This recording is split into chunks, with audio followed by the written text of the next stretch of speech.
Olha só, o grande ponto positivo de trabalhar como correspondente aqui na Inglaterra é a quantidade de clubes, jogadores e treinadores relevantes, o que significa que quase nunca existe ausência de notícias.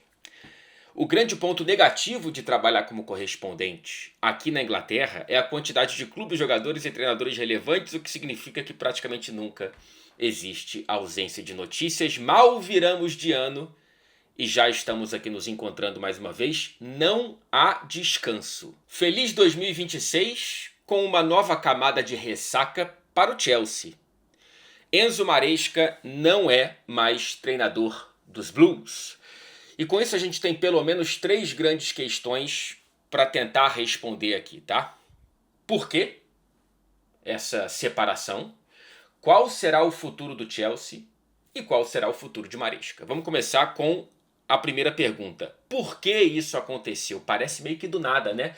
E foi numa velocidade meio assustadora mesmo, como esse divórcio foi se confeccionando. Será que foi por conta das 3 rodadas seguidas sem vitória na Premier League? Ou por apenas 2 vitórias nos últimos 9 jogos na temporada? Talvez pelo fato do Chelsea já estar a 15 pontos de distância do Arsenal, líder da Liga Inglesa? Não foi por conta de nada disso, tá? Não foi por conta de campo e bola. Até porque o trabalho do Maresca, quando a gente olha para o macro, ele tem bons argumentos, né? Perfeito longe disso. Tem várias questões, tem vários senões aí, né? Mas o Maresca, vamos ter um pouco de perspectiva histórica e o trabalho não é nem tão longevo para a gente precisar buscar muito na memória, tá? Ele organizou uma casa que estava muito bagunçada, classificou o Chelsea para a Champions via Premier League logo na primeira temporada e ganhou 2 títulos. O praticamente obrigatório na Conference League, né? Era o Schwarzenegger na creche, o Chelsea com a potência que tem jogando a terceira divisão de competições europeias, mas enfim, ganhou.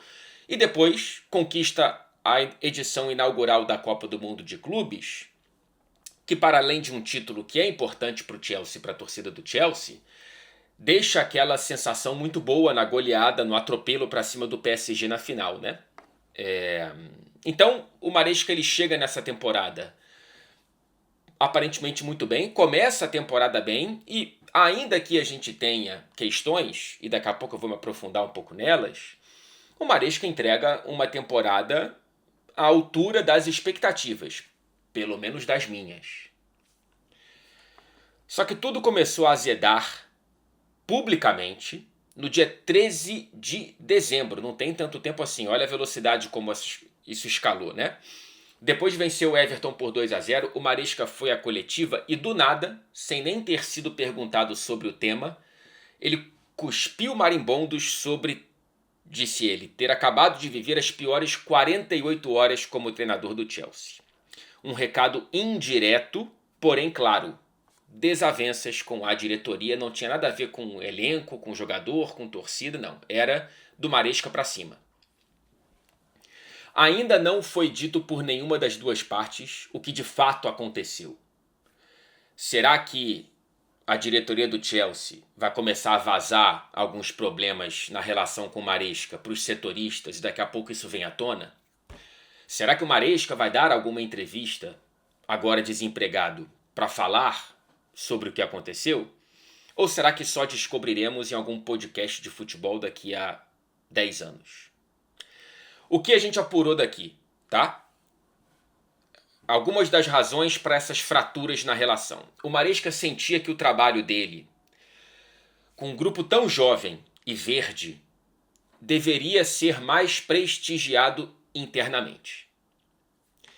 Ele também não gostou de não conseguir contratar um novo zagueiro depois da lesão LCA, né, de ligamento cruzado, do importante Levi Colwill na pré-temporada. O Chelsea não contratou e até hoje vive um cobertor curto muito que atrapalha muito o Chelsea em buscar uma consistência, principalmente na Premier League, né?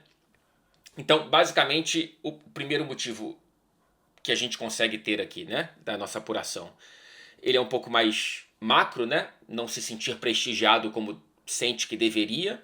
E outro, um episódio um pouco mais específico de falta de um reforço na janela de transferências. Segunda pergunta, qual será o futuro do Chelsea daqui para frente? Bom, no domingo já tem jogo importante em Manchester contra o City pela Premier League. E janeiro, inclusive, é um mês de 9 jogos para os Blues em 28 dias, um jogo a cada 3 dias sem parar. E jogos importantes, tá? Além da Premier, que é sempre importante. Tem o primeiro jogo das semifinais da Copa da Liga Inglesa. Beleza, Fred, Copa da Liga Inglesa, mas é contra o Arsenal. Então, clássico, não tem como você virar as costas. Começa uma FA Cup, jogo fora de casa contra o Charlton Athletic, que daqui a pouco talvez seja o único que dê para poupar. E 2 decisões com o fim da primeira fase da Liga dos Campeões, né? O Chelsea tem 10 pontos e precisa praticamente, necessariamente vencer os 2 jogos que lhe restam para ter chances de classificação direta para as oitavas de final e evitar, além de mais 2 jogos nesse calendário turbulento, uma chance, um risco considerável, a depender do adversário, de cair de maneira precoce na Liga dos Campeões. Primeiro recebe o Pafos, né, vitória obrigatória, e depois visita o Napoli. Então o Chelsea pode chegar no fim do mês precisando vencer o Napoli, sabe-se lá em que condições e com qual treinador. A diretoria quer definir o novo comandante nos próximos dias. Aparentemente não vai dar tempo de chegar para o confronto contra o City, a depender do caminho que o Chelsea vá seguir para buscar esse novo treinador. Eu já explico. E na quarta-feira já tem jogo contra o Fulham. Então, acho que até a partida contra o Fulham, o Chelsea já terá anunciado um novo treinador. Quais são os possíveis nomes? Tem um que vai ser muito fácil se a diretoria definir esse, que é uma aposta muito grande, que é o Liam Rowe Senior, inglês, jovem, treinador do Strasbourg, que faz parte do grupo Blue Co, que administra o Chelsea. Então é basicamente você ir lá e pescar um cara da própria organização para ser treinador do Chelsea, o que certamente será muito simples e muito rápido. Será que é um nome que vai trazer segurança para esse momento mais uma vez turbulento do Chelsea? Tenho minhas dúvidas. Oliver Glasner, ele está insatisfeito no Crystal Palace, não vai renovar e está querendo dar um pulo para cima. Imagino que se o Chelsea o quiser, ele vai querer o Chelsea. Será que ele abandonaria o Crystal Palace no meio da temporada ou prefere cumprir contrato? Será que ele causaria um choque tático tão grande quanto o do Ruben Amorim no Manchester United? Me parece que o Glasner é mais flexível em relação ao 3-4-3, mas é uma coisa que tem que vir na conversa. Um terceiro reencontro com Frank Lampard. Será que isso está nas possibilidades? Ele faz nesse momento um grande trabalho, grande mesmo, à frente do Coventry City, líder da Championship isolado e que pode voltar à Premier League, competição que não disputa desde 2001. Né? Então o Lampard, que já foi treinador com essa gestão, será que ele está dentro das possibilidades? Será que ele abandonaria esse grande trabalho para talvez mais uma vez ser um pouco queimado no Chelsea? Tem o Cesc Fábregas, né, com um histórico como jogador importante e relevante em Stamford Bridge, é ídolo da torcida e faz um grande trabalho no Como, na Itália. Voltando para a Premier League, tem o Andoni Iraola, fez um grande trabalho com o Raio Vallecano, faz um grande trabalho com o Bournemouth, que não vive um grande momento, acabou de inclusive empatar com o Chelsea em Stamford Bridge, um sinal de recuperação. É outro da classe média, assim como o Oliver Glasner, né, da Premier League, que parece prontinho para dar um salto. Esse com um choque tático que me parece com menos fricções. Tem, claro, o Unai Emery. Será que ele toparia sair do Aston Villa? Ainda mais no meio da temporada? O Villa, que acabou de ganhar do Chelsea, está 9 pontos à frente dos Blues na tabela da Premier League. A certeza que teremos o 7º treinador do Chelsea em menos de 4 anos de gestão de Todd Bowley e companhia. Parabéns. Não que o Abramovich fosse um cara paciente com treinadores, mas pelo menos ele ganhava. Pelo menos ele conquistava títulos. E essa gestão que chegou em maio de 2022 e vai para o 7º treinador desde então, ela volta a trazer um momento conturbado quando tinha acabado de conseguir o primeiro acerto, né? O primeiro acerto. Eu já vou em direção da minha opinião sobre essa decisão essa separação, né, do Chelsea e do Maresca, mas eu quero responder a nossa última pergunta antes de ir para um ponto mais opinativo, que é o futuro do Maresca. Será que o trabalho do Maresca à frente do Chelsea ele traz bons argumentos o suficiente para fazer sombra em treinadores do Big Six que estão ameaçados e que estão balançando? Eu falo de Thomas Frank no Tottenham e falo também, talvez, de Ruben Amorim no Manchester United. Esse tem que ver, né? Porque não tem tanto tempo assim. A gestão do Sir Jim Ratcliffe, que comanda o futebol do Manchester United, disse que nem pensa em demitir o Amorim pelas próximas temporadas, que tem que dar tempo. Será que a sombra do Maresca é tão grande assim para balançar o Amorim, para balançar o Thomas Frank? Acho difícil que ele dê um passo atrás, o Enzo Maresca. Né? Será que ele iria... Vamos supor que o Chelsea busque o Unai Emery. Tudo bem que o Aston Villa não é um passo tão para trás assim, mas vamos supor que o Chelsea busque o Glasner. Será que ele toparia para um Crystal Palace? Para um Bournemouth, se o Iraola sair? Será que ele tentaria a sorte no futebol italiano? Ou será que, sei lá, a sombra dele, a moral dele no mercado é grande o suficiente para aproveitar, quem sabe, um Xabi Alonso caindo no Real Madrid e o Maresca fazer parte dos nomes do Florentino Pérez? Não sei, tá? Acho difícil, mas o Maresca ele sai do Chelsea maior do que ele entrou.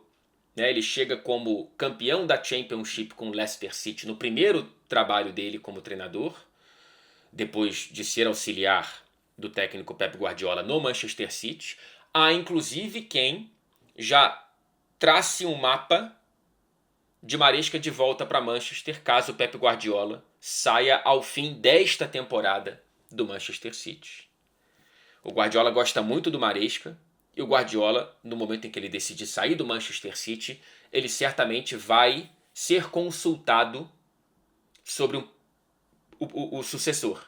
Né? E o Maresca está entre os treinadores valorizados pelo próprio Pep Guardiola e também pela diretoria do Manchester City. Isso é informação. Agora vamos à parte mais opinativa. Eu acho ruim para o Chelsea, tá? Eu acho que o futebol do Chelsea vai sofrer. É claro que depende de quem vier. E aí eu já vou tirar logo, vou sair do muro. Eu iria atrás o máximo possível do Unai Emery, assim, com mundos e fundos. Tentar trazer o Unai Emery do Aston Villa. Eu sei que o Unai é um cara que ele bateu na primeira prateleira e não conseguiu grandes marcas, né? Não foi bem no Arsenal, não foi bem no PSG. Ele parece ir melhor com clubes de segundo, terceiro, quarto escalões. Villarreal, Aston Villa, né? Mas eu tentaria de novo, cara, porque essa temporada do Unai Emery, ela é magistral à frente do Aston Villa. Não sei como que seria o poder de convencimento dessa diretoria para trazer um cara que tem já uma carreira de costas largas, né? Acho difícil, portanto, mas eu tentaria. Por que eu acho difícil? Porque o Chelsea, da maneira com que há essa separação com o Maresca, eu acho que ele só é atrativo nesse momento turbulento, repito, para um Maresca 2.0. Para um cara que esteja fazendo um grande trabalho num degrau menor, jovem, ambicioso, talentoso, com acertos e defeitos, para tentar aproveitar. O Chelsea é uma grande oportunidade, mas nesse momento, será que é uma boa mesmo para um cara tipo o Unai Emery sair do Aston Villa? Ou para tentar convencer um nome tipo Zidane, ou sei lá, cara. Não tem tanta gente graúda assim dando bobeira por aí. E aí, é isso, vai tentar um cara tipo o Glasner, o Iraola, apostas, né? O Chelsea, vamos lembrar, o Maresca ele fez o melhor trabalho no Chelsea desde a atrapalhada demissão do Tuchel, né? A gestão Bowley assume o Chelsea, pouco tempo depois queima o Tuchel e vai se atrapalhando, né? Quem é que lembra do Chelsea do Potter, do Pochettino, do próprio Lampard? Lampard 2, né? E não Lampard 1. Então, sei lá, Um Iraola, um Glasner podem ir tanto por um caminho Maresca ou por um caminho Potter, né? Não tem muitas garantias. E eu acho que um treinador que ofereça mais garantias, e não tem nenhum nesse momento, né, para ser bem sincero, desempregado, eu acho difícil que ele olhe para esse trabalho do Chelsea, até porque qual é o tamanho da intromissão da diretoria do Chelsea no trabalho do corpo técnico, no trabalho do Maresca? Será que teve isso? Será que alguém com costas mais largas vai olhar para esse ambiente de trabalho e vai achar interessante? É um elenco grande, é um elenco inchado, é um elenco que tem muita qualidade, mas tem muito jogador verde ao mesmo tempo também. Tem poucas certezas ali, né? Pilares como Caicedo, Enzo Fernandes, Palmer. E aí temos que entender também como é que vai ficar o futuro do Estevão.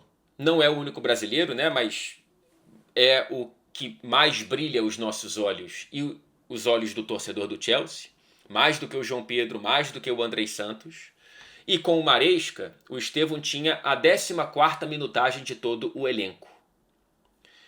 Atrás de todos os concorrentes. Pedro Neto, Garnacho e do próprio Gittens.